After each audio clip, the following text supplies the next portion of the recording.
Bonjour, dans cette nouvelle vidéo, on va essayer de comprendre pourquoi est-ce que le cerveau est constitué de plis.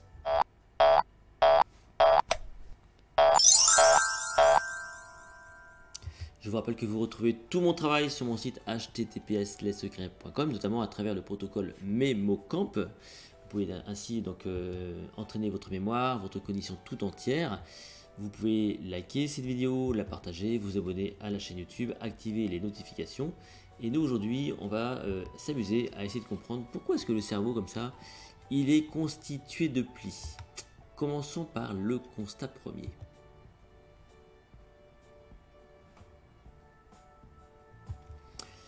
Le constat, ça ne vous a pas échappé, le cerveau, il est comme ça tout plié, tout plissé, on appelle ça des circonvolutions, c'est le nom exact, ce sont des plis.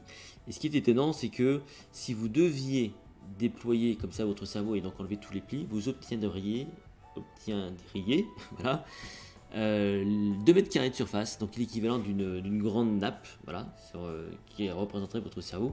Et ce qui est étonnant, c'est que l'embryon jusqu'à 6 mois, eh bien, il n'y a pas de plis.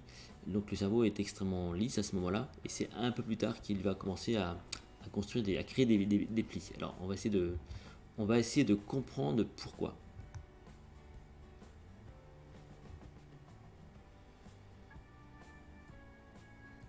La première raison est extrêmement simple à comprendre. Pourquoi est-ce qu'il y a des plis? Eh bien, tout simplement pour loger le cerveau dans la boîte crânienne. Voilà, parce que si on ne peut pas faire ça, vous imaginez, eh ben, ça déborderait, quoi, tout simplement. Donc la nature est bien faite.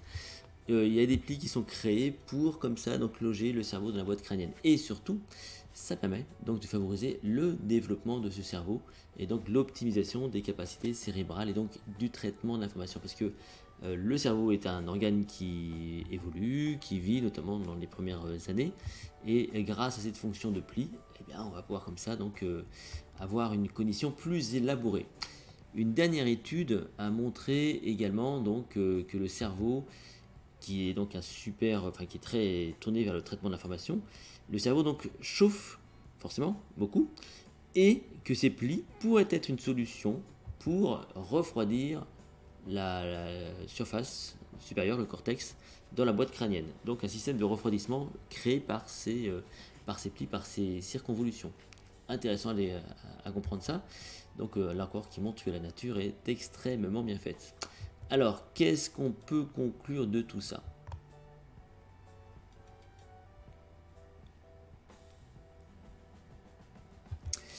On peut en conclure qu'effectivement tout ça c'est une question d'efficacité, c'est-à-dire que si on n'avait pas de pli, si le cerveau n'était pas plissé, eh bien notre tête aurait dû s'adapter, on aurait une tête énorme, alors, je ne sais pas de quelle surface, mais voilà, pour loger le cerveau. Donc c'est d'abord une question d'efficacité de la nature. C'est aussi une question de souplesse dans le développement des capacités cérébrales, parce que grâce à cette capacité biologique, eh bien, on peut comme ça donc avoir un cerveau qui s'optimise par des fonctions cognitives, notamment donc, quand on est enfant et que le cerveau évolue à cet âge-là. Et pour terminer, il y a cette notion de refroidissement. Voilà, donc c'est peut-être aussi une fonction, ça peut être peut-être une fonction de refroidissement efficace, intégrée, qui permet au cerveau d'éviter la surchauffe. Si cette vidéo vous a plu, n'hésitez pas à la liker, à la partager. N'hésitez pas donc aussi à me rejoindre sur mon site lessecrets.com. On se retrouve dans une toute prochaine vidéo sur les pourquoi du cerveau. D'ici là, portez-vous bien.